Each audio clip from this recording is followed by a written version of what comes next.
তো গাইস আমি সাইড থেকে না চলে আসছি, তখন সাইডের মধ্যে শ্যুট করিনি, মনে ছিল না, একদম কোনো কিছু দিমাগের মধ্যে ছিল না। ওটা দিয়েছে গাড়ির মধ্যে, পিছনে ঢাকনা লাগা পুরো প্লাস্টিক দিয়ে, একদম গরমে আজকে আমার জান শেষ হয়ে যাবে guys. Good morning and welcome my new blog. আমার নতুন ব্লগে তোমাদের সবাইকে স্বাগত জানাই। তো গাইস ফাইনালি আমি রেডি হয়ে গেছি সাইডের জন্য। আমার ফুল রেডি, শুধু রেনকোটটা লাগছে, রেনকোট পরবো, হেলমেট পরবো, জুতা পরবো, বাইরে যাওয়া। কারণ ছয়টা বাজে এখন। এই দেখো বাইরে কত সুন্দর একটা দৃশ্য যাকে বলা হয়, মানে শুধু সকাল হচ্ছে না, কিছু লাইট দেখা যাচ্ছে, কিছু আলো দেখা যাচ্ছে। চলো গাইস বাড়ি সাইডে আছি। কালকে সাইডে একটু সমস্যা হয়ে গেছে। সমস্যা বলে আমার যে ছেলেগুলো আছে, আমার যে ছেলেগুলো আছে, সে তারা অন্য আর গ্যাংয়ের সাথে মারপিট করেছে। কি বলি, আর কাজ নেই, তো এই জন্য আজকে সকাল সকাল বার হয়ে গেছে। জানো কি অবস্থা। চলো গাইস, একটা কথা, আমার না স্কুটিটা সেদিনকার মতো খারাপ হয়ে গেছে। তো অর্ধেক রাস্তার মধ্যে একটা হোটেলের মধ্যে স্কুটিটা দাঁড় করে রেখে আমি ট্রেনে করে যাচ্ছি সাইডের মধ্যে, কারণ কোনো উপায় নেই, ইমার্জেন্সি আমার সাইডে যেতে লাগবে। গাইস কি বলবো আর বলো না, এরকম পরিস্থিতির জন্য কেউ কাউকে কোনোদিন ফেলায় না, তাই না কি? তো গাইস আমি সাইড থেকে না চলে আসছি, তখন সাইডের মধ্যে শ্যুট করিনি, মনে ছিল না, একদম কোনো কিছু দিমাগের মধ্যে ছিল না। তো আমি এখন হচ্ছে স্টেশনের মধ্যে আবার রিটার্ন যাচ্ছি। সেটা রিটার্ন গিয়ে গাড়িকে নেবো, আবার পিকআপের মধ্যে লোড করে ঘরে যাব, এরকম অবস্থা। তো চলো এখন আমি স্টেশনের মধ্যে, স্টেশন থেকে বারোই, আমার ট্রেন আসতে আসতে এখনও লেট আছে, 2টার সময়। এরকম ব্যবস্থা, আর যেরকম ব্যবস্থা সেরকম অবস্থা। গাইস কি বলবো, আজকে পরিশান হয়ে গেছি জানো।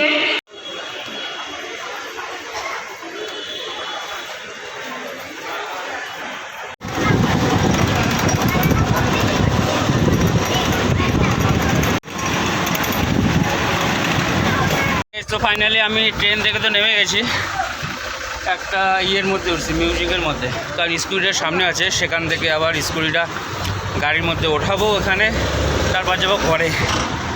জান শেষ আজকে আমার।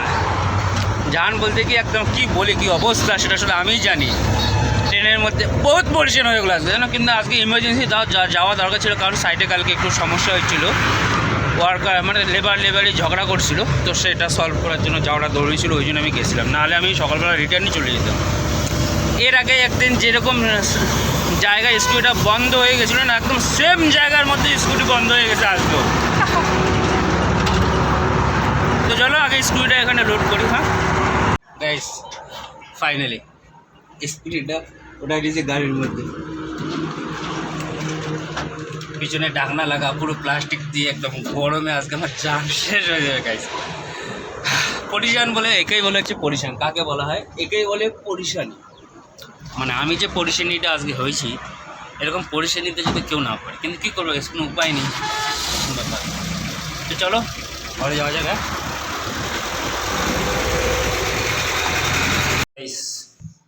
ফাইনালি আমি ঘরে চলে এসেছি, কারণ হচ্ছে আমার বাইকটা, স্কুটিটা ওখানে গাড়ি থেকে নামানোর পরে শরীরের মধ্যে দিয়ে হাঁটায় নিয়ে এসে একদম অবস্থা আমার আজকে খারাপ, পুরো শরীর ব্যথা হয়ে গেছে। তো ডাইরেক্ট আমি ঘরে চলে এসে এখনও ফ্রেশও হয়নি। তো এখন ফ্রেশ হয়নি, চান টান করি, তারপর তোমাদের সাথে দেখা করছি। আর ঋষি লোক নিচে দোকানের মধ্যে, আমাদের ঘরের নিচে, তো এরকম ব্যাপার। তো চলো আগে ফ্রেশ হয়নি, তারপর তোমাদের সাথে দেখা করছি, তাই তো নাকি? আর আজকের দিন তো আমার অনেক পরিশানিতে গেল গাইস, কি বলি।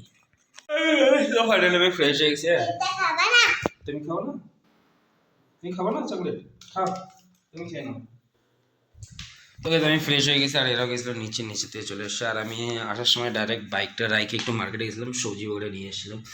পাত্তাকপি আছে, ডাল আছে, সয়াবিন আছে, তারপর তোমার এখানে দুধ আছে, সজনা আছে,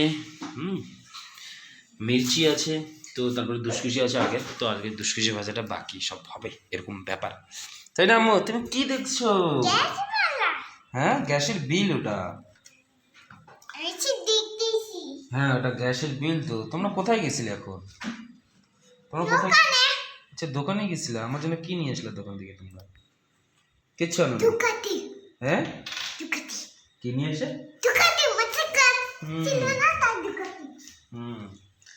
তো গাইস এরকম ব্যাপার। না লাগতে লাগে না, আনতে লাগে না, এখন যেতে লাগে না। রাত্রি কটা বাজে? পুরো 8টা বাজে। ওই যেরকম ব্যাপার। তো চলো দাদা, দেখাচ্ছি তাহলে পরে। টাটা।